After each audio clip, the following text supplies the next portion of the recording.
बिस्मिल्लाहिर्रहमानिर्रहीम। सर जी, मैं आपको क्वेश्चन नंबर 14 हादी एसोसिएट वाला सवाल करवाने लगा हूँ। मैं इससे पहले आप लोगों को कल एक सबसे मुश्किल सवाल करवा चुका हूँ 15, और मैं 10 और 16 मैंने होम असाइनमेंट दी थी। ठीक हो गया सर? सर जी अभी इंशाल्लाह मैं वो चेक भी कर लेता हूँ। मेरा प्लान ये है कि मैं आपको पहले ये सवाल कराऊंगा, जब आप ये नोट कर रहे होंगे उसके दौरान मैं आपका वो वाला होम असाइनमेंट चेक कर लूँगा, और इंशाल्लाह फिर आगे भी सवाल करने। आज 2 सवाल करने, मैं आपको पहले बता रहा हूँ, मेरे साथ साथ चलें। बड़ा ही आसान सवाल है, 20 मिनट में देखिएगा, ये सवाल खुद ही होगा, आपने कुछ नहीं करना। देखें सर, मैं सही सर, आपने वाकई कुछ नहीं कहा, आपने ऑब्जर्व करना ना। सवाल मैं कर रहा हूँ तो खुद ही होगा ना सर। सर जी देखिएगा,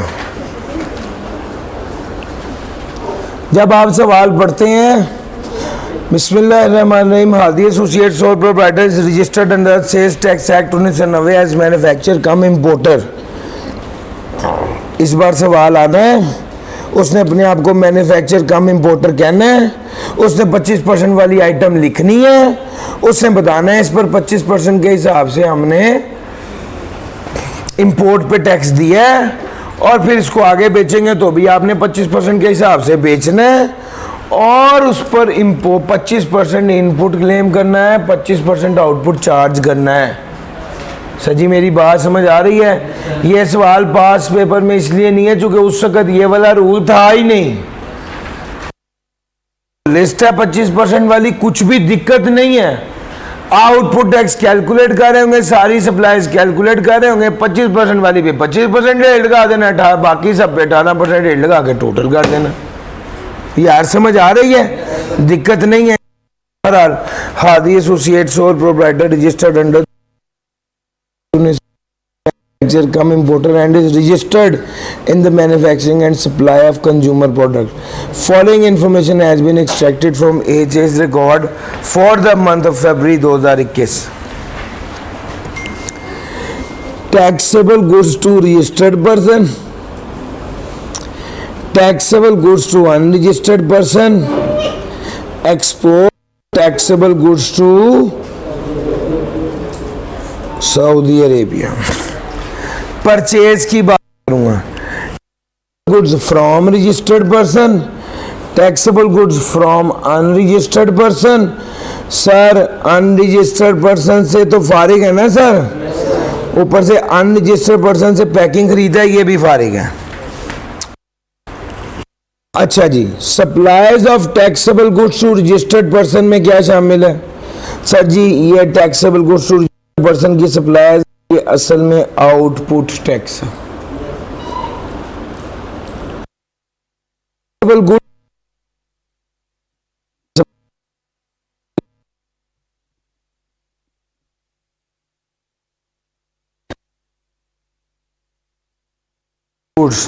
गुड्स वर्थ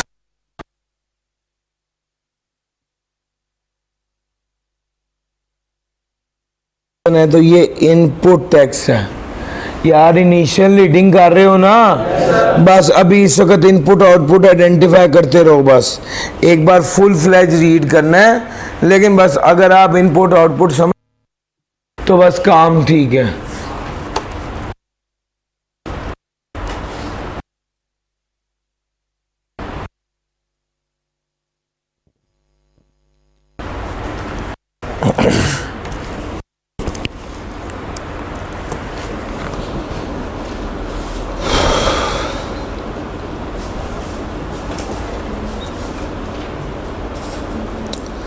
आगे चलता हूं सर मैं।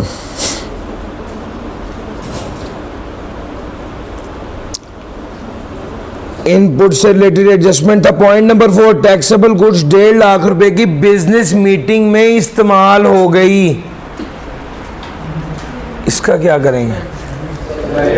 सर ये सप्लाई है, पुट टू प्राइवेट बिजनेस और नॉन बिजनेस यूज।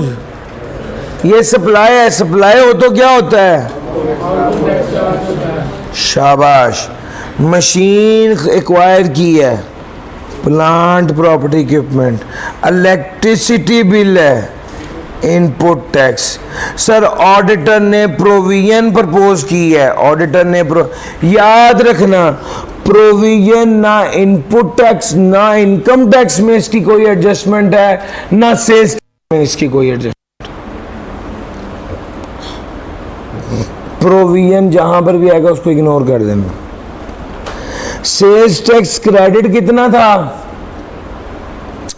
4,15,000। लो सर, ये ब्रॉड फॉरवर्ड आ गया, सारी एडजस्टमेंट्स देख ली। यहां पे सवाल शुरू करेंगे।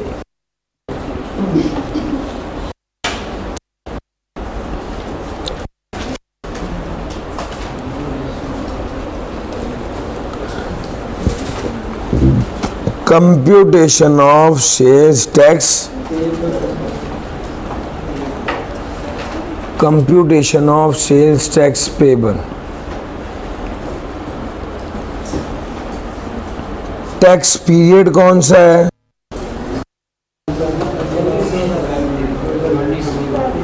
फरवरी 2021। यहां पर लिखेंगे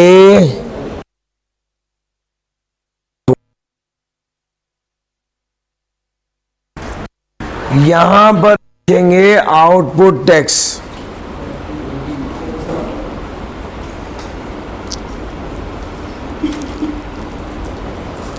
वर्किंग नंबर 1,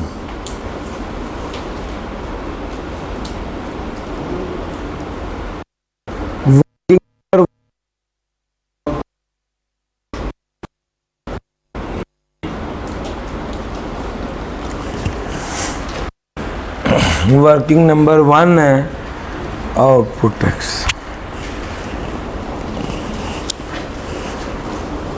लिखेंगे taxable goods to registered customers कितना है सर? भैया आप लोग तो नहीं कर रहे, अगर आप मेरे साथ रहिएगा, ठीक है सर? कुछ नहीं, इंशाल्लाह कोई फर्क नहीं पड़ जाता, थोड़ी आवाज गले से निकल आएगी, इंशाल्लाह कोई नहीं हो जाता। Taxable goods to unregistered person, जी 1050। Export of taxable goods to Saudi Arabia, यार ये तो एक्सपोर्ट है, ये तो नहीं आएगा। फिर उसके बाद परचेजेस की बातें, फिर आउटपुट टैक्स की एडजस्टमेंट है।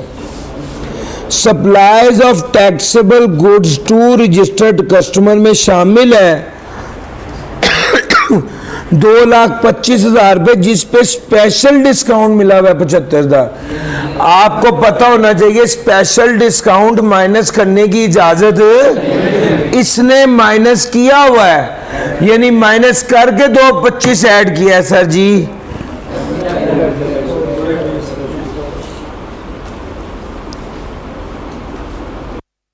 स्पेशल डिस्काउंट कितना है? 75,000।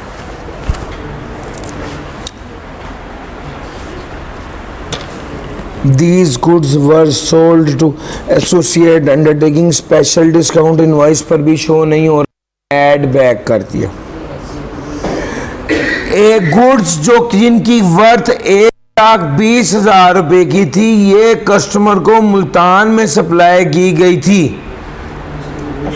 इसकी फुल पेमेंट नवंबर में कर दी हो गई थी, पेमेंट नवंबर में हमें मिल गई थी, चीजें अब सप्लाई की हैं फरवरी में। तो मुझे बताएं किस पीरियड की सप्लाई में शामिल होंगी?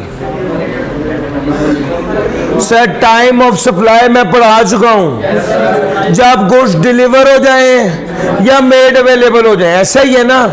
एक चीज हमेशा अपने ज़हन में रखना, सप्लाई कब होती है इसका ताल्लुक गुड्स को डिलीवर करने या मेड अवेलेबल करने से, इसका ताल्लुक पैसों से, ये चीज अपने ज़हन में रखना, इसका ताल्लुक पैसों से नहीं है।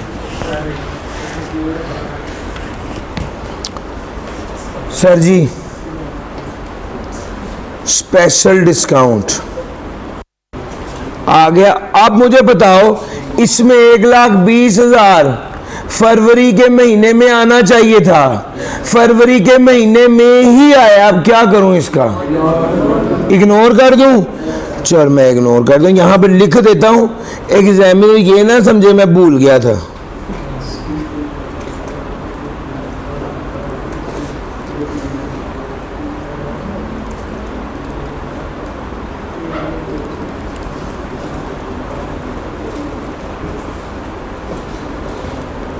ऑलरेडी इंक्लूड हो चुका है।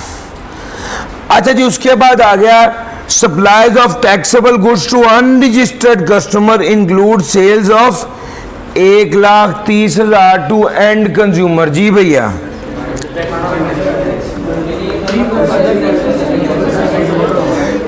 सर जी एंड यानी इस पर फर्दर टैक्स नहीं, यहां पर मैंने आपको सिखाया हुआ है, यहां वहां पर नोट करो जहां पर दोबारा रेफर करना है। सर नोट कर दी।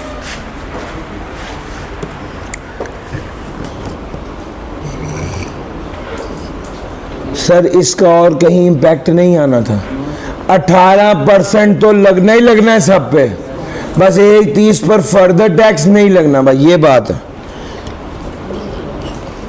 उसके बाद आउटपुट टैक्स की एडजस्टमेंट ये आ गई, point number 4।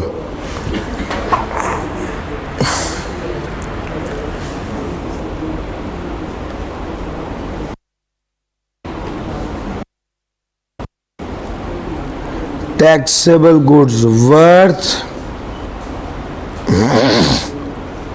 Taxable goods worth नहीं यार, वर्थ में क्यों लिख रहा हूं,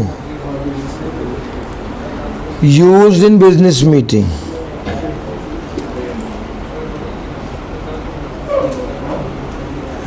जी बताना भैया कितना है? 1.5 लाख। सर जी इसको भी यहां पर लिख दिया जनाब। अब आउटपुट के हवाले से कोई एडजस्टमेंट नहीं है, मैं फिर भी इसको फाइनल नहीं करूंगा, थोड़ी सी जगह छोड़कर working number 2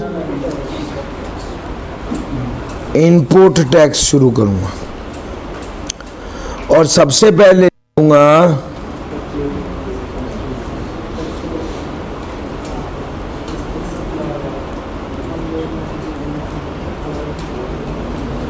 taxable goods from registered supplier।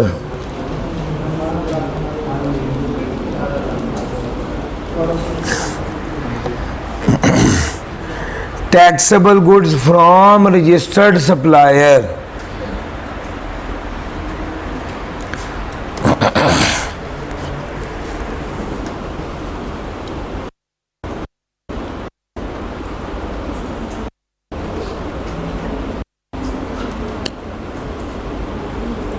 भैया taxable good from registered supplier, बाकी दोनों चीजें फारिग हैं। इनपुट भाई ना ही अनरजिस्टर्ड सप्लायर की बात होनी ही नहीं, उसको छोड़ दो। इनपुट टैक्स की एडजस्टमेंट है, गुड्स 1 लाख रुपए की परचेज किया हक एंटरप्राइज से। सर मैं एडजस्टमेंट नंबर 3 पढ़ रहा हूं। हक एंटरप्राइज से परचेज की है फरवरी को, 20 फरवरी को पता चला कि हक एंटरप्राइज सस्पेंड हो गया। भैया जब हमने खरीदी थी तब तो वो सस्पेंडेड नहीं ना था, फिर भी इनपुट टैक्स चलाओ कह देते हैं। ये हक एंटरप्राइजेज जो है ना, हक एंटरप्राइज क्या है?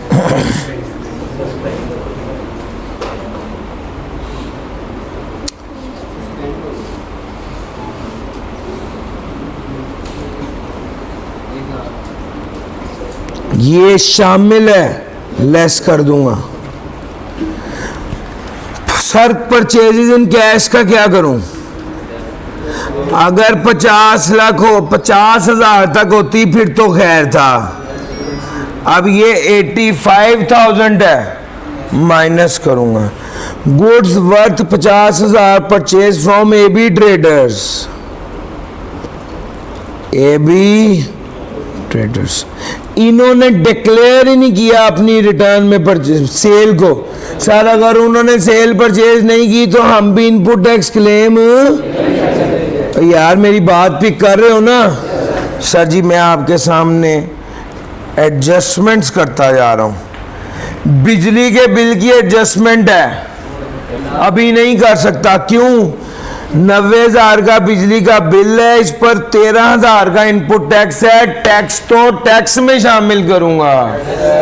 यार मेरी बात पिक कर रहे हो? अच्छा जनाब, अब करना ये है 1,00,000 एक, 85,000 एक, 50,000 एक, ये तीनों करके मुझे बताओ कितना आ गया। 1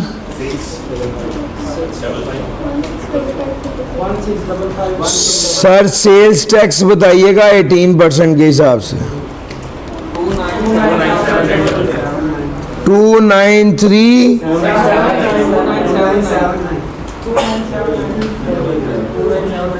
अच्छा जी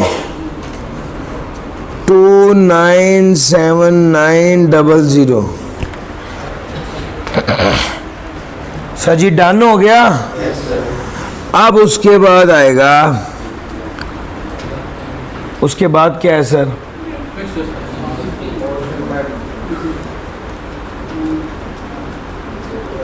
क्या हो गया? फिक्स एसेट क्यों लिख रहा है यार? पहले मुझे इलेक्ट्रिसिटी पे सेल्स टैक्स नहीं लिखना?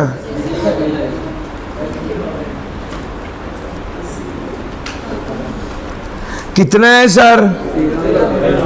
13,000। ये भी तो ऐड करो ना यार।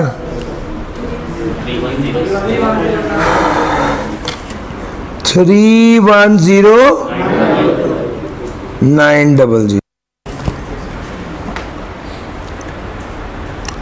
310,900। चलूं आगे।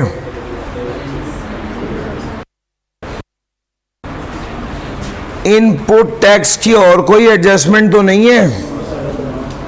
आ जाओ वर्किंग नंबर 3। माशाल्लाह सर डूब भी ना जाए, इसको बंद करें फिर। इन्होंने मोटर ही चला दी थी। Input tax on plant property equipment. Input tax on plant property equipment sir जी क्या प्राइस है? उस टैक्स कितना होगा? देखना यार 4.5 लाख ही बनता है। ये तीनों एडजस्टमेंट्स हो गई। Working number 4।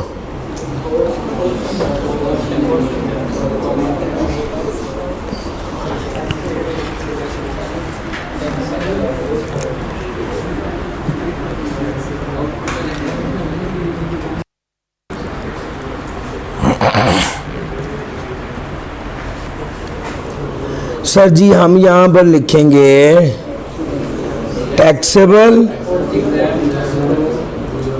एग्जैम्प्ट, यहां पर लिखेंगे वैल्यू ऑफ सप्लाई। जरा टैक्सेबल कितना है?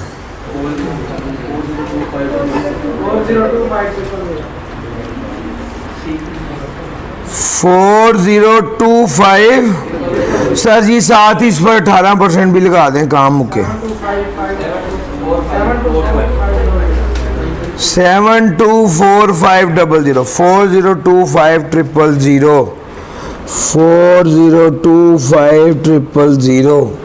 एग्जाम्प्ट की बात बताना जरा। एग्जाम्प्ट है ही नहीं, शाबाश। अगर नहीं है तो फिर हमें यहां पे लिखना भी। जीरो रेटेड की बात बताना जरा।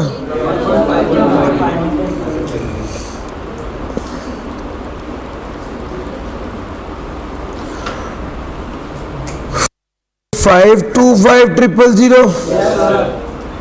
अब आ जाओ जरा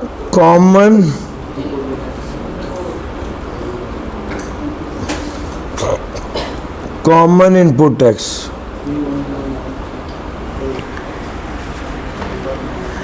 $310,900।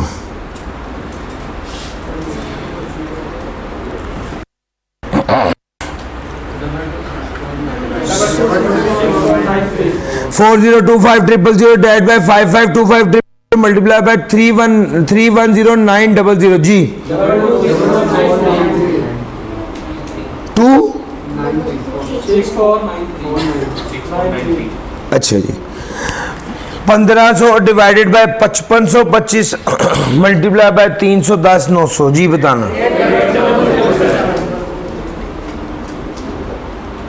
यही आ रहा है sir.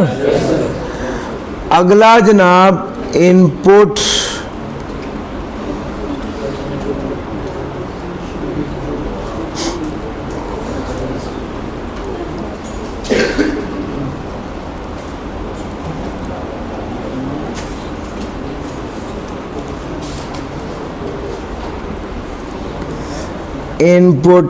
Tax on plant property equipment. जी भाई, भैया आपका टोटल कितना है? पहले 4,50,000 इधर लिख दूं। 4025,000 डिवाइड बाय 5525,000 मल्टीप्लाई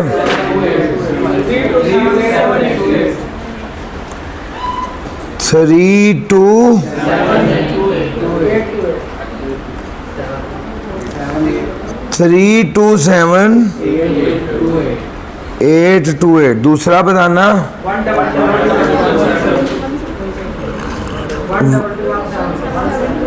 17। चलो जी भैया, जब मैंने अपोर्शनमेंट किया गेम ओवर हो गई। अब सिंपल क्या करना है,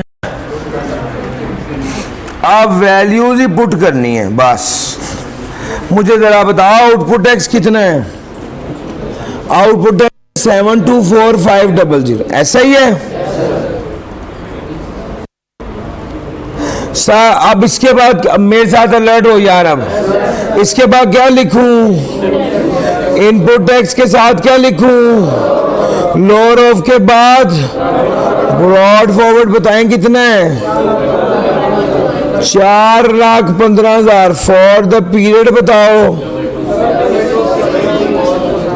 22,6493 64149। अच्छा जनाब, उसके बाद आ गया 90% ऑफ आउटपुट।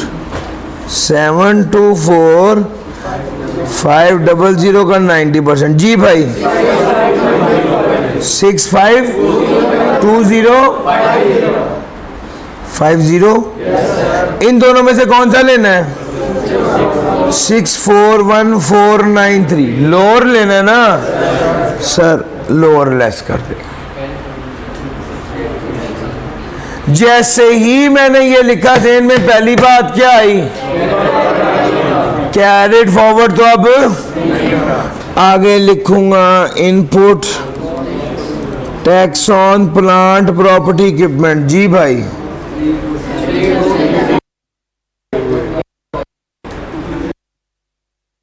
जैसे ही ये लिखा पहले सोचना है 7,24,000 में से 6,41 और 3,27। सर आंसर माइनस में आ रहा है, लिख देता हूं यहां पर।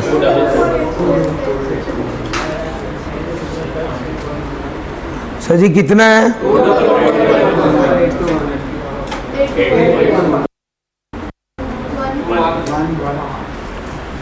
1। लो सर, ये आ गया सेल्स टैक्स रिफंडेबल। अब लिखेंगे फर्दर टैक्स। जी भाई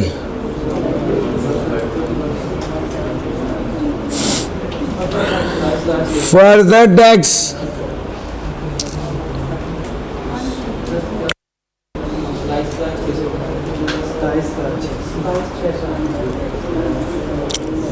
भैया 105000 में से 1,30,000 लेस करोगे ना। आपको पता है मैंने जानबूझ के ये इसलिए लिखा था ताकि जब बाद में मैं फिगर देखूंगा तो उसके साथ मुझे ये भी नजर आ जाएगा। ये बात मैंने आपको कल बताई है कि हमेशा चीज नोट करो जहां पर रेफर करना हो।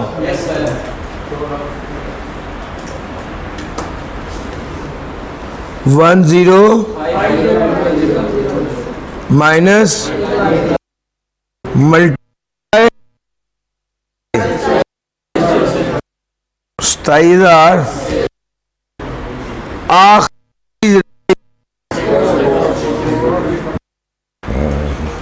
सर जी 84407 122 172 4407 जमा 122 72 6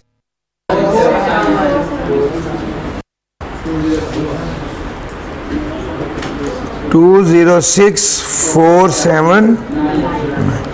यार मुश्किल लगा हो गया कि नहीं? आराम से इसको नोट करना है, नोट करें। 4-5 मिनट आपके पास है, कुछ सवाल पूछना पूछें, इसके बाद हम अगला शुरू करेंगे।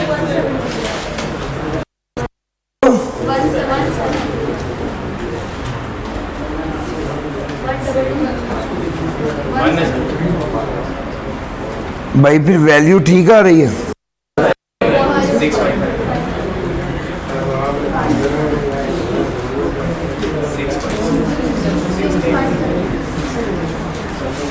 टू 20657।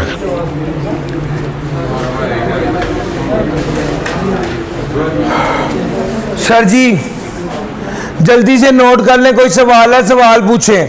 और अगर आपको लगता है बिल्कुल परफेक्ट समझ आ गया तो क्वेश्चन नंबर 17 है जाहिद वाला, वो पढ़ना शुरू करें। अगर आपको लगता है बिल्कुल सही समझ आ गया मुझे जल्दी से असाइनमेंट दिखा दें सर। अगर सवाल अटेम्प्ट करें, अगर एक सफ़ा ज़्यादा लग जाए तो कोई बात नहीं, दिल बड़ा कर लें। बिल्कुल ऐसे छोटा कि एक सफ़े पे तीनों सवाल ही आ जाए, बिल्कुल छोटा छोटा। खुदा का वास्ता है, कोई असल में आपको वो बात नहीं समझ आ रही। होता ही है कि जब हम प्रैक्टिस करते हैं ना हमें आदत बढ़ जाती है। अच्छा पेपर में खुला खुला करने लगेंगे, खुले की आदत ही नहीं होती, फिर बाद में उस वक्त बंदा एडजस्टमेंट कर रहा होता है।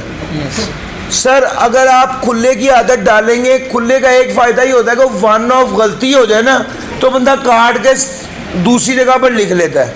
ओवर राइट तो नहीं करना चाहिए, काट के लिखने की जगह होनी चाहिए। लेकिन मुसीबत यह है कि जो बच्चा नॉर्मली खुद प्रैक्टिस कर रहा होता है तो बिल्कुल छोटी छोटी जगह पे कि यार ये सफाई बच जाए, जिंदगी की सारी बचत इसी के अंदर ही है। मर्जी है आपकी किया। आप सोचे मैंने कितना तंग सलूशन देखा होगा कि मैं इतना ऊंचा ऊंचा बोलने लग गया। जी भाई किया आपने। सर जी स्लाइड नीचे कर भाई, ठीक है भाई स्लाइड नीचे करना ज़रा वो। जी आप बताइए आपका कर रहा है क्या होना है? आज तक कभी आपने किया नहीं है, इतना पक्का है। आज भी किया है तो पता नहीं पुराना रजिस्टर है, पिछली अटेम्प्ट का ही दिखाने लगे।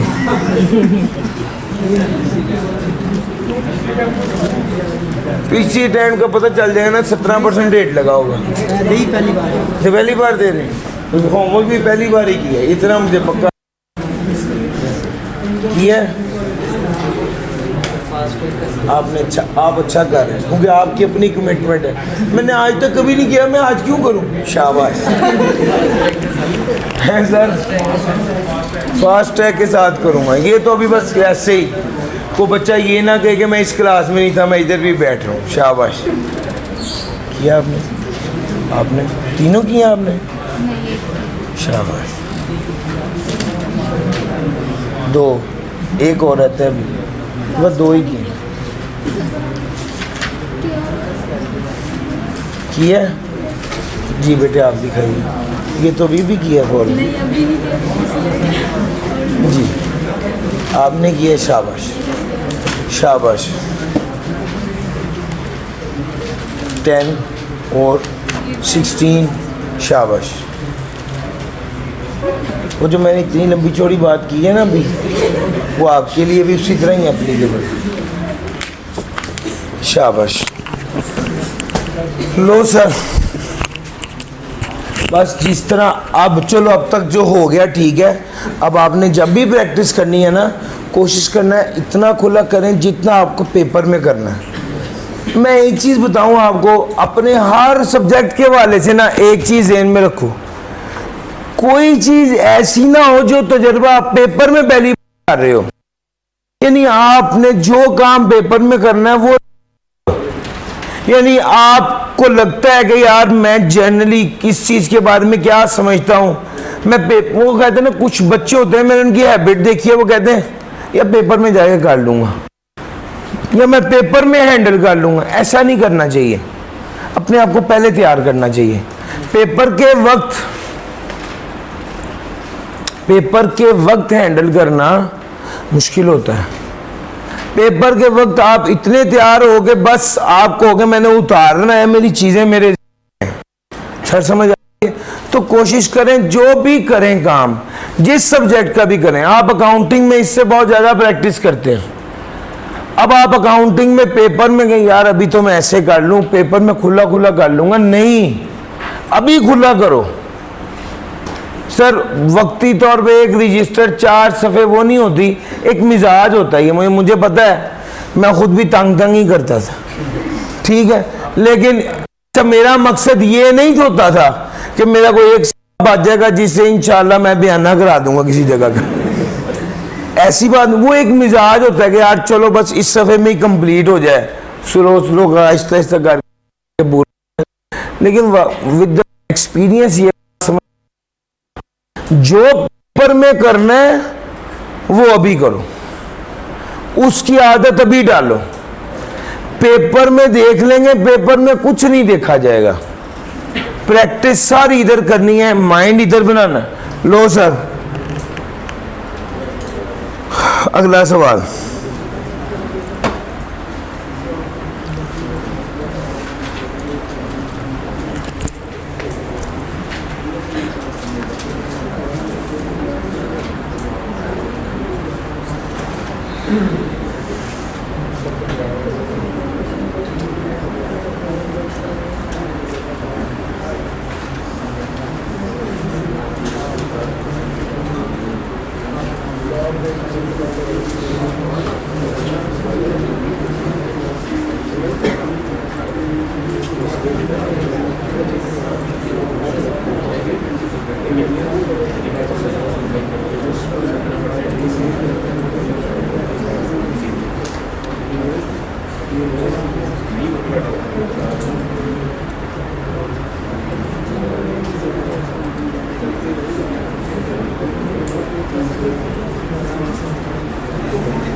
हाँ भाई, सर जी आप मुझे बताइए, क्या अब ये इजीली पढ़ा जा रहा है स्क्रीन पे?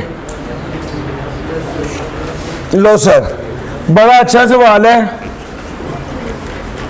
One of the better questions. इसकी सबसे ख़ास बात यह है कि ये रवायती उस स्टैंडर्ड पैटर्न पे नहीं आया था जिस तरह बच्चों ने नॉर्मली प्रैक्टिस की होती है। थोड़ा सा सवाल हट गया था, लेकिन यकीन करें बिल्कुल वैसे ही करना था, हमने इसमें करना था। मैं आपसे सवाल करता हूँ, Zahid enterprises is registered under the sales tax act 1990 as manufacturer. ZE has prepared the following computation of ZE sales tax liability for the month of June 2022। Input tax, उसमें हमने कहना था purchases from registered person. Registered person से जो purchases हैं वो कौन सी हैं? Purchases dated 21 December 2021 inadvertently not claimed in December 21 return. Sir जी वाली परचेजेस जो 21 दिसंबर 2021 में की गई थी लेकिन अब क्लेम नहीं की।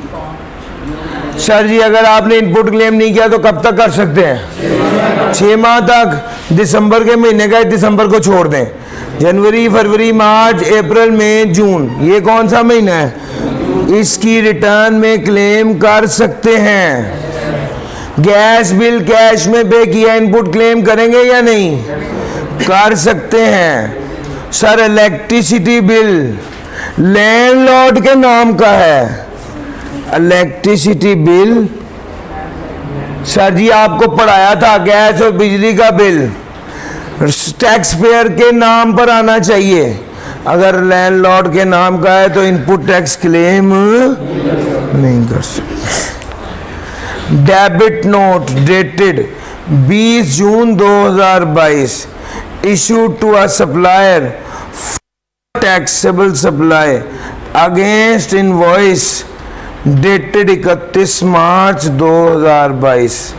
सर जी डेबिट नोट जो है वो 20 जून 2022 को डेट किया था। Issue to a supplier for taxable supply against invoice dated 31 March 2022। Sir आपने डेबिट नोट इशू किया है तो आपको पता है ये डेबिट नोट जो है क्रेडिट नोट इनवॉइस के 180 दिन के अंदर अंदर इशू होना चाहिए। पता है ना सर जी? 31 जून का महीना है यानी 180 दिन के अंदर अंदर की गेम है, ये तो माइनस हो जाएगा, ये माइनस होगा। 3 जून 2022 को जो पेमेंट की गई थी 5 अप्रैल 2022 में आई थी। सर सप्लाई जो है वो पेमेंट की बेस पर नहीं देखनी, डिलीवरी की बेस। यार मेरी बात समझ आ रही है? वो आपको कहते हैं अक्सर आपको बनाता है, नहीं सर जी हमने देखना है गुड्स 5 अप्रैल 2022 की इनवाइस आई है।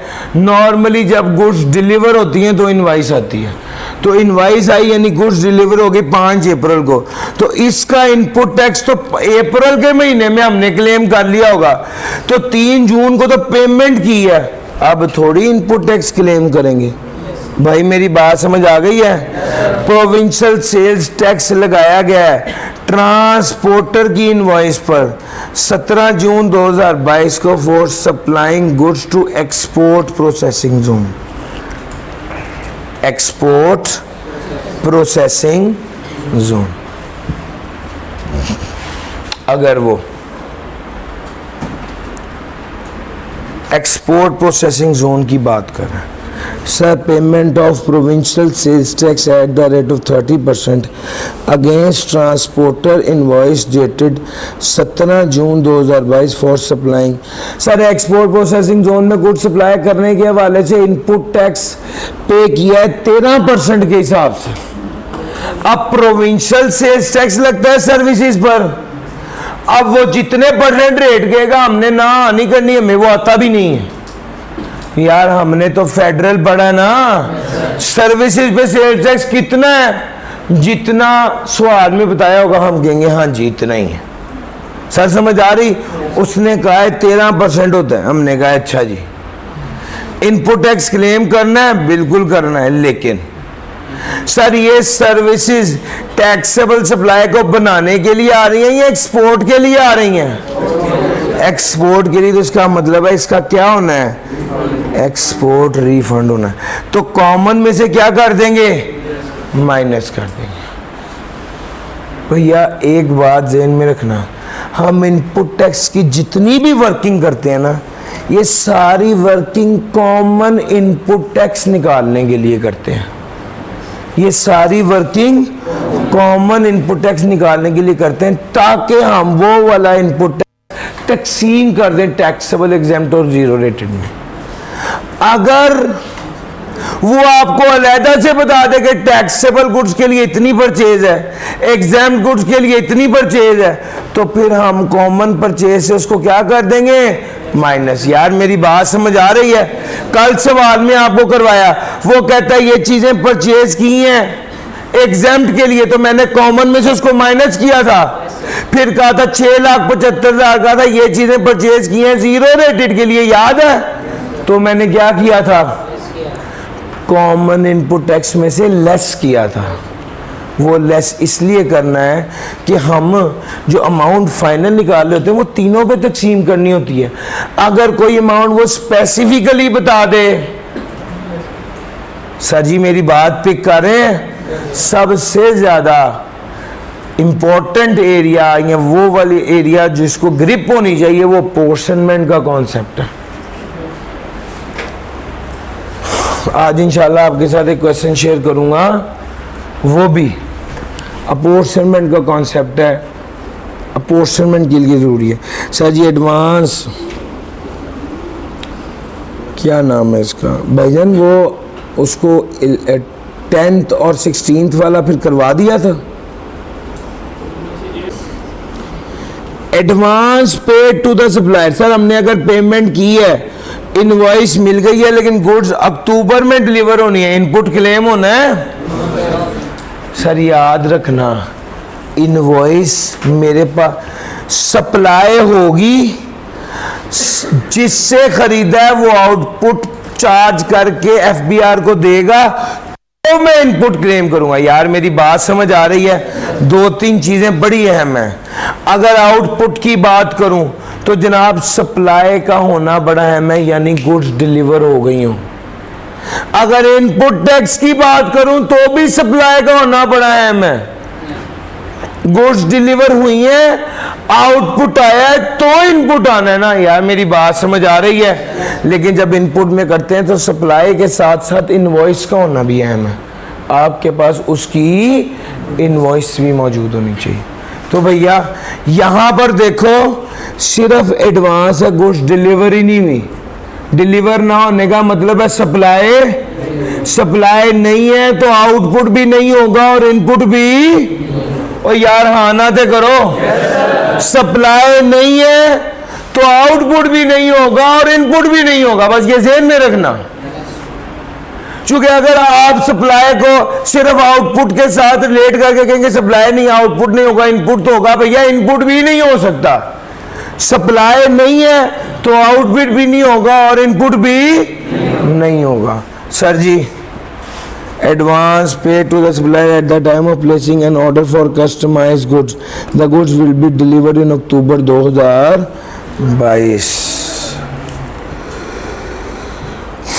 Advance pay to a supplier at the time of placing an order for customised goods.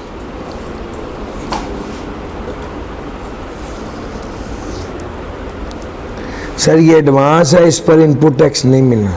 Purchase of plant and machinery, ये तो वैसे ही प्लांट प्रॉपर्टी इक्विपमेंट की है। आउटपुट टैक्स की बात करता हूँ, 1,80,000 की सप्लाईज हैं और sales of taxable goods. Sir इसके साथ टैक्स कैलकुलेट हुआ हुआ है दूसरे कॉलम में, वो मैं इसलिए नहीं देख रहा चूँकि मुझे पता है मैंने नए सिरे से खुद ही इसकी कंप्यूटेशन करनी है। अनरजिस्टर्ड पर्सन को कितनी सेल की है?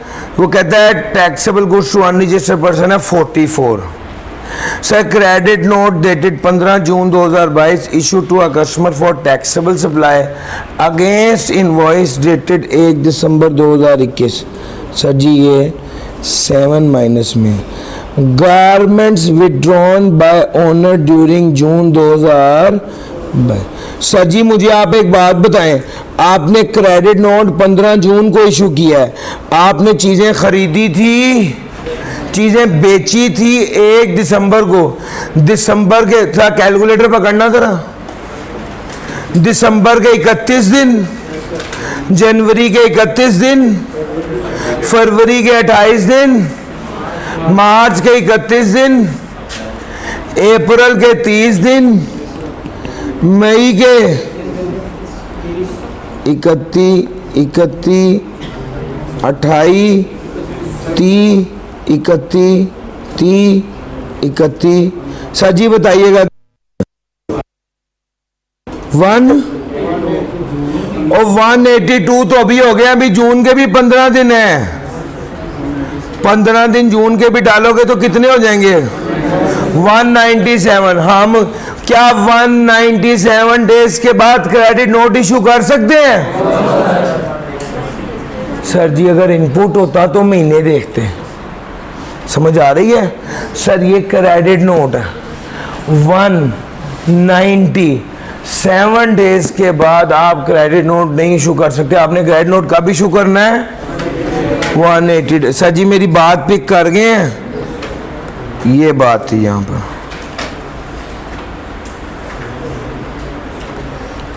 हाँ भाई आगे चलते हैं। गारमेंट्स खुद इस्तेमाल कर लिए। Sir ji put to private use supply, supply होगा तो आउटपुट टैक्स चार्ज होगा। नोट नंबर 1 देखो, वो कहता है सप्लाई के अंदर 50 मिलियन की एक्सपोर्ट भी शामिल है। नोट नंबर 2 देखो, वो कहता है नोट नंबर 44 मिलियन की जो अनरजिस्टर्ड पर्सन है, sales of taxable goods to unregistered person 44 million. इसके हवाले से क्या है?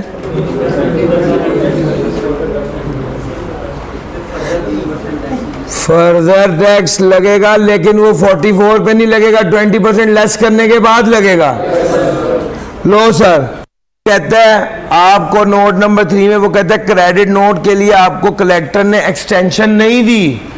सर आपने पढ़ा हुआ 180 दिन है, मजीद 180 दिन की एक्सटेंशन, लेकिन यहां पर वो कहता है एक्सटेंशन नहीं मिली। अगर वो चुप रहता तो भी हम एज्यूम करते कि एक्सटेंशन नहीं मिली।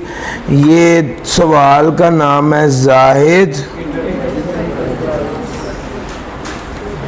सर कंप्यूटेशन ऑफ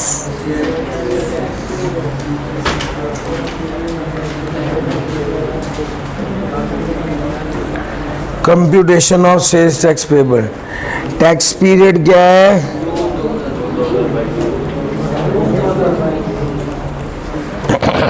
करें सर, मेरे साथ रहो यार। अब मैं शुरू करने लगा हूं।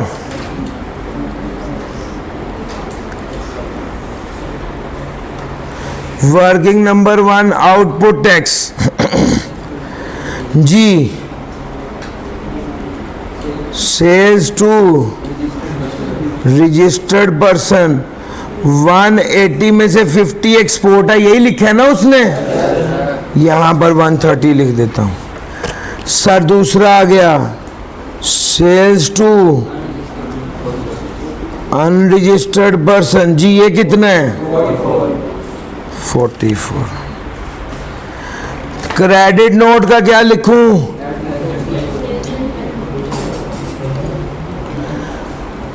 सर जी उसने रिक्वायरमेंट में कहा है सेल टैक्स लायबिलिटी कंप्यूट करें। दूसरी बात भी उसने कही है, state the reason for ignoring the transaction. अगर आप कोई ट्रांजैक्शन इग्नोर कर रहे हैं तो इसका रीजन भी बताएं। इसका मतलब है ये क्रेडिट नोट में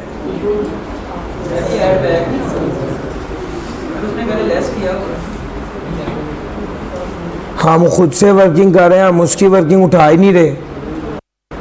भैया मैंने उसकी फिगर उठाई है कोई, या उसने कहा कि टैक्सेबल सप्लाई में ये शामिल था? नहीं कहा, तो मैं कैसे ऐड बैक कर दूं? अगर वो मुझे ये कह देता ना कि ये शामिल है तो फिर तो ये होना था, वरना नहीं होना था। आपने देखा होगा वो सवालों में कहता है सप्लाईज में ये शामिल है, तो फिर उसे रिवर्स करते हो ना।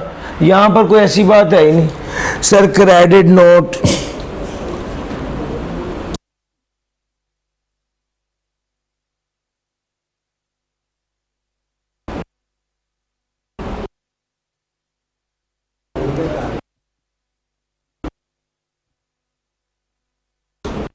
Use the output tax. यार मेरी बात समझ आ गई है? क्रेडिट नोट है तो सेल रिटर्न होती है ना, अगर सेलर के पॉइंट ऑफ व्यू से देखा जाए। अच्छा जरा देखिएगा, उसके बाद आ गया गारमेंट्स। ये sir garments put to personal use कितना है सर? टोटल कीजिएगा। अच्छा, आमतौर पे मैं टोटल करता नहीं हूँ, लेकिन यहाँ पर और कोई चीज़ है ही नहीं तो मैंने टोटल कर दिया। लो sir, working number 2।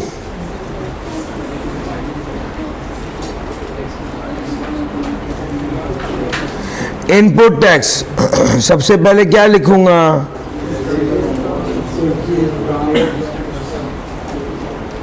Purchases from registered person कितना है? 140। Purchases dated 21 December 2021 inadvertently not claimed. Sir गलती से आप क्लेम कर लेंगे। परचेज इन दिसंबर कितना है sir? Gas bill in cash, utility है ना। पता है आपको 50,000 से ज्यादा की पेमेंट कैश में हो तो अलाउ नहीं होती सर, इनपुट नहीं। लेकिन ये क्या है? ये उस रूल की एक्सेप्शन है। या मेरी बात पता चल गई है? 2 भी लिख देंगे। Sir electricity bill,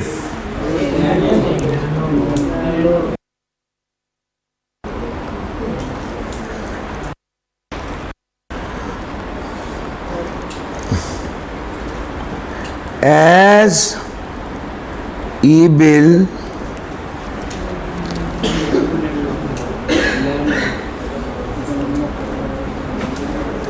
is showing particulars of landlord, so no input tax is allowed। Sir ji clear हो गया? आगे चलते हैं। ई बिल के बाद है debit note. Sir debit note कितना है? 6 का। सर जी इसने प्लस किया हुआ है, गलत किया हुआ है, डेबिट नोट माइनस होना है। सर परचेजेस में डेबिट नोट क्या होता है? Purchase return. परचेज रिटर्न क्या करेगी? लेस होगी सर। सर जी उसके बाद आ गया सेल्स टैक्स इनवॉइस ऑफ 5 अप्रैल नील। इसका देंगे नोट नंबर 3। नोट नंबर 3 में लिखेंगे sales tax is invoiced and claimed in April, so will not be claimed again on June। यार मेरी बात समझ गए हैं? सर नोट नंबर 3 भी हो गया। आगे चलता हूं और बात करता हूं प्रोविजनल सेल टैक्स। यही है ना adjustment?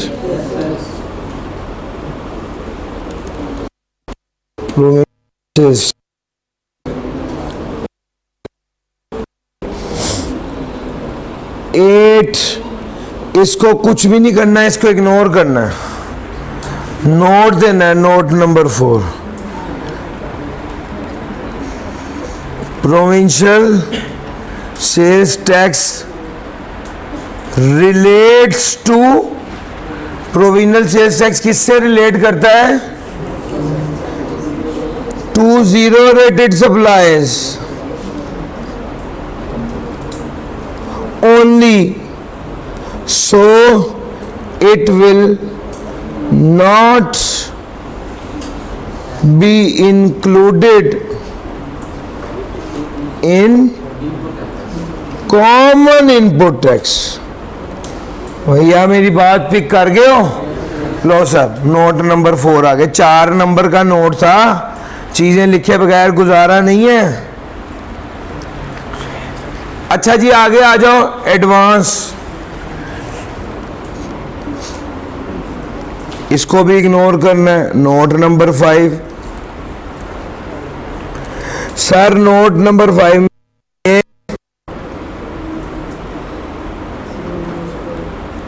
input tax is claimed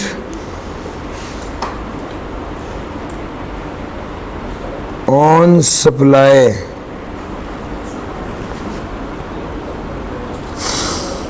that is after the delivery of goods, after the delivery of goods and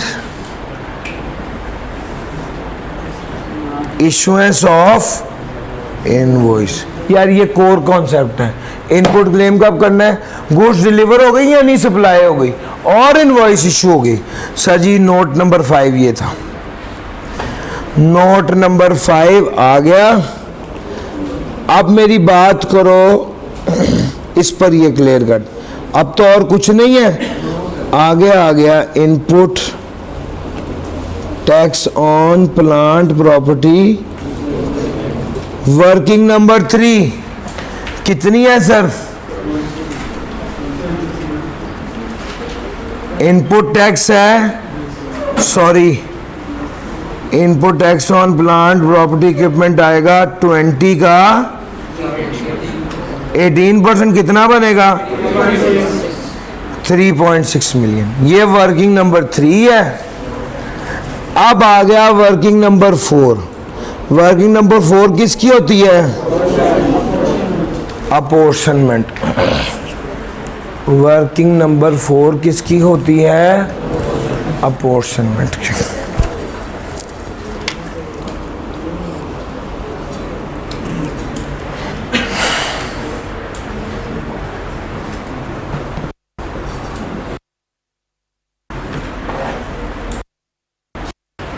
working number 4 होती है apportionment.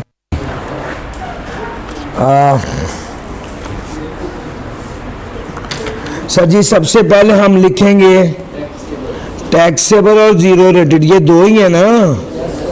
Sir value of supply बताइए जी, वैल्यू ऑफ सप्लाई बताइए।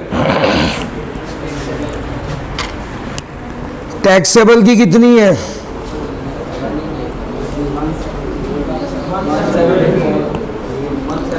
178 है और zero rated 50, तो टोटल कितना हो गया? 228। सर जी इनपुट टैक्स, सर जी 146 टोटल बन रहे हैं। तो tax at the rate of 18% बताइए। 26.8, तो भैया 26.28 कॉमन है, इसको पोर्शन करो। 178 डिवाइडेड बाय 228 जी 20.52 और 50 डिवाइड बाय 228 मल्टीप्लाई बाय 26.28 जी बताइएगा। 5.76। सर जी वैल्यू ऑफ सप्लाई आ गया, इनपुट टैक्स आ गया। आगे चलते हैं, आगे क्या है? पीपीई कितना है sir? 3.6। 178 divided by 228 multiply bye 3.6 जी भाई 2.81। 5.76 डिवाइड 6.28 मल्टीप्लाई बाय 3.6 0.7। यार मुश्किल तो नहीं लग रहा, गेम ओवर हो गई है, सारा कुछ कर दिया है। अब सिर्फ क्या रह गया? प्लेसमेंट रह गई है। आउटपुट टैक्स कितना होगा? 178 का सेल्स टैक्स निकालिए 18% पे।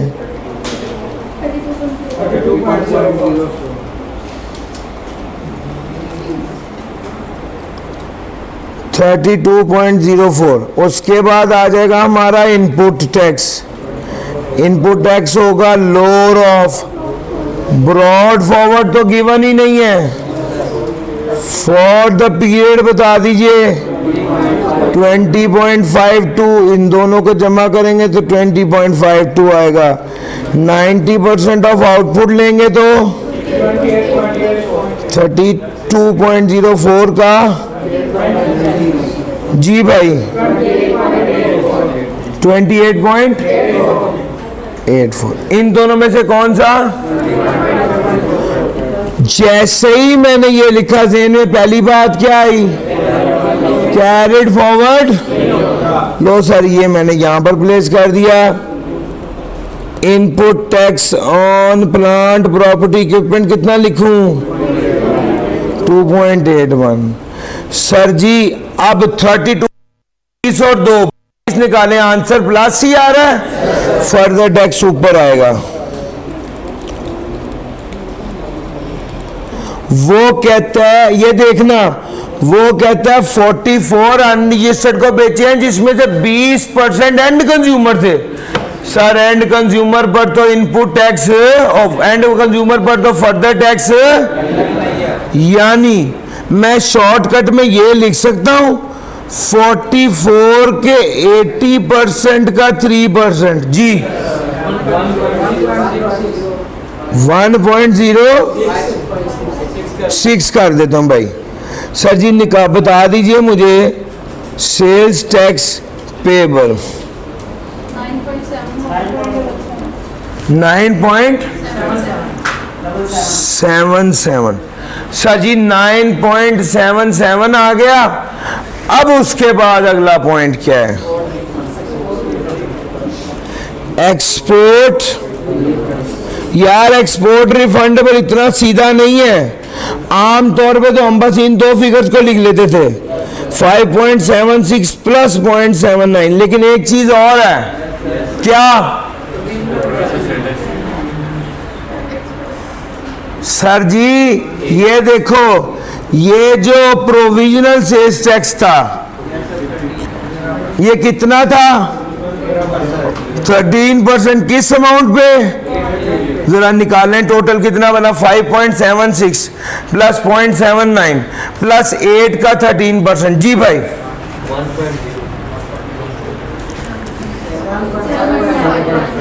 7.59। यार आप तक के सवालों में जो सबसे मुश्किल सवाल आए हैं या जिसको कह सकता है कोई बंदा, ये है।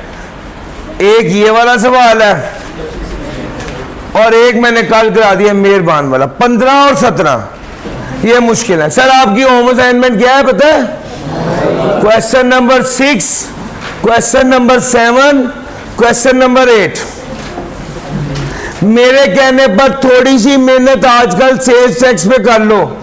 यकीन करो इस 28 में से 25 नंबर लेना मुश्किल नहीं है। जिस बच्चे ने इसमें अच्छा परफॉर्म कर लिया वो पेपर निकाल जाएगा इंशाल्लाह। मैं फुल टाइम जोर दे रहा हूं, मेहनत कर रहा हूं, आप लोगों को सवाल करवा रहा हूं। कल 6, 7, 8 आप करके आएंगे। 2 सवाल मैंने सोचे हुए हैं, वो मैं आपको कल करवाऊंगा। कल लास्ट डे होगा इंशाल्लाह हमारे इस कोर्स का प्री रिजल्ट के लिए। ठीक हो गया? कल मैं फॉर्मली टेस्ट अनाउंस नहीं कर रहा।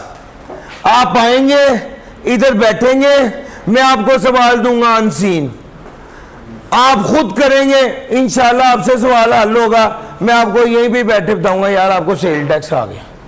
सर समझ आ रही है? तो कोई टेस्ट नहीं है, क्लास प्रैक्टिस है। एक दिन मजीद मैं चाहता हूं, मैं नहीं चाहता कि टेस्ट रखूं और दिन जाया हो जाए। क्लास प्रैक्टिस है।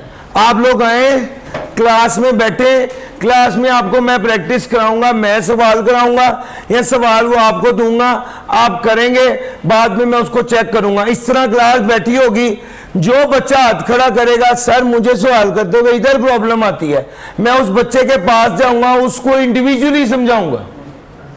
तो कल की क्लास एक ऐसा प्रैक्टिस सेशन है कि सेल्स टैक्स में किसी बच्चे को कोई भी मसला हो तो इंशाल्लाह आपकी दिक्कत क्लास में ही खत्म हो जाएगी। सर जी मेरी बात समझ आ रही? 2 सवाल हैं मेरे पास, एक अनयूजुअल से, वो 2 सवाल मैंने सोचा हुआ है, मैंने आपको कल कराने हैं। आपको दूंगा सवाल करने को, आप करेंगे। जिस बच्चे का इंडिविजुअल लेवल में जो प्रॉब्लम होगा उसको देखेंगे। संडे वाले दिन इंशाल्लाह सुबह आई कैप में रिवीजन है उसको ज्वाइन कीजिए। इन 5 दिनों में आपका असल टारगेट क्या है, मेरी बात आराम से सुनो। आपने एक क्विक रिवीजन से क्या सीखना होता है, आपने क्विक रिवीजन में बैठकर असेस करना होता है, मुझे ये बातें पता है। एक बात जो आपको पता है, नहीं मैंने चैप्टर 15 किया ही नहीं है, वो तो एक तरफ रख दें। जो बात आपको पता है कि यार ये चैप्टर 5 मुझे आता है, अब अगर आपको सारी बातें मिलाई समझ आनी चाहिए एक एक बात। अगर कोई बात नहीं समझ आ रही उसको मार्क करो, यार ये मुझे क्यों नहीं समझ आ रही। सर आप लोग मुझसे पढ़ रहे हो, आप 5 दिन में क्लासेस लेकर सारी चीजें आइडेंटिफाई कर लो, आ जाओ मेरे पास, उसके बाद भी मैं हाजिर हूं, till the date of exam में हाजिर हूं। आपके पास तो अब ऐसी कमाल ऑप्शन है कि आप लोगों के पास फ्री ऑफ कॉस्ट हमने नियर पीयर वाला कोर्स शेयर कर दिया। तो वो बच्चा जिसने फिजिकल में भी एडमिशन लिया हुआ है वो अब ये नहीं कह सकता कि यार मैं कहां से सर से पूछूं। मैं फिर कह रहा हूं मैं हाजिर हूं, लेकिन रात के 3 बजे भी आपको कोई टॉपिक नहीं समझ आ रहा तो मुताजी खत्म हो गई है। लॉग इन करो, उस रेलिवेंट चैप्टर में जाओ, रेलिवेंट चैप्टर में टॉपिक्स के नाम है, पे जाओ। आप ये मोर और लेस यार मैंने 8 साल पढ़ा के ये असेस किया हुआ है कि यार कैसे बच्चों को आसानी से समझ है। तो आप लोग को बड़ी आसानी हो जाएगी और आप लोग इससे बहुत फायदा उठा पाएंगे।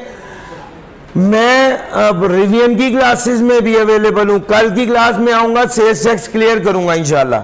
रिवीजन क्लासेस में हर क्लास के दरमियान आधा घंटा होगा, जो सवाल पूछना हो पूछें। वो क्लासेस खत्म हो जाएंगी, उसके बाद हम इंशाल्लाह नेक्स्ट एम होगा वो ये होगा कि ये क्लास खत्म हो गई 10 तारीख को।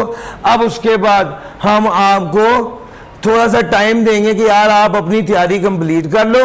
उस तैयारी के बाद मैं अवेलेबल होऊंगा थ्रू आउट, आपका कोई भी टॉपिक एरिया कोई भी मसला है मैं दूंगा, और इंशाल्लाह मैं आपको जो बच्चा भी आ जाए जो टॉपिक भी कहे मैं उसके लिए हाजिर हूं।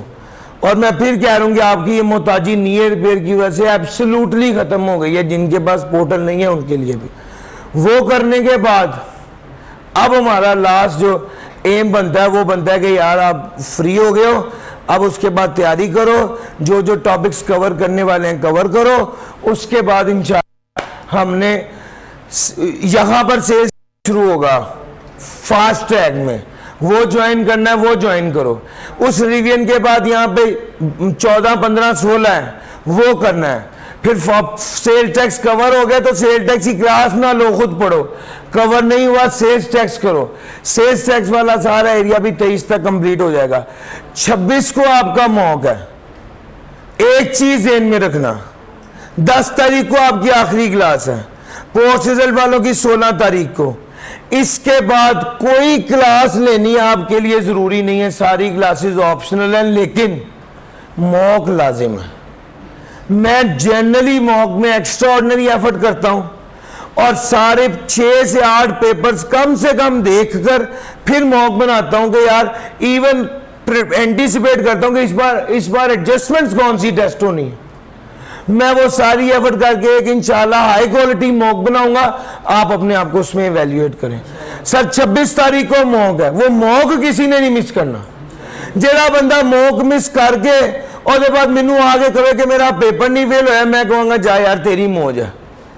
सीधी बात है यार, कुछ चीजें बड़ी जरूरी हैं। सेल्स टैक्स है ना, अभी आपका सेल्स टैक्स पे दिमाग चल रहा है, लेकिन जब अभी इनकम टैक्स से दिमाग हटा हुआ है, फिर सेल्स टैक्स की तैयारी करेंगे, फिर इनकम टैक्स पे आएंगे तो इनकम टैक्स पे चलेगा, सेल टैक्स से हट जाएगा। उसमें सबसे मेजर मुसीबत यह है कि जब आप पेपर में बैठते हैं तो आप सेल टैक्स रिवाइज करके गए होते हैं, वो तो पक्का आ रहा होता है, इनकम टैक्स की प्रोविजन भूल रही होती है। ये वाली प्रैक्टिस आपने 26 तारीख को करनी है, पेपर आपका 9 तारीख को है। 26 के बाद भी आपके पास 13-14 दिन है। सर जी मेरी बात समझ रहे हैं? एक पूरा प्लान है, बड़ी डेडिकेशन के साथ ये सारा प्लान किया गया कि यार हर तरह की सपोर्ट आपको दी जाए। फिर भी जो बच्चा जिस प्रॉब्लम में होगा, मैं आपसे व्हाट्सएप की दूरी पे हूं, आपने मुझसे रब्ता करना है। कल सारे आए और कल क्लास में बैठ के फाइनल सेल्स टैक्स की प्रैक्टिस करें। उसके बाद हमारा रिवीजन के बाद प्री वाले ऑफ खुद तैयारी करो, पोस्ट वाले 14, 15, 16 की तैयारी करेंगे, फिर वो ऑफ करके खुद तैयारी करें। मेरा मशवरा है कि 26 को अगर मॉक है तो 3 दिन कम से कम आप इसको फुल फ्लैग टैक्स को दें और फिर मॉक को तैयार करके मॉक दें। मॉक देने के बाद आपकी ये वाला सेशन कंप्लीट होगा। एक पेपर है लेटेस्ट अटेम्प्ट का जो मैंने अब तक बिल्कुल भी डिस्कस नहीं किया, इंशाल्लाह वो भी मेरे प्लान में है, वो भी डिस्कस करना है इन्हीं डेज में। अल्लाह ताला आपको सलामत रखे, कल मिलते हैं इंशाल्लाह।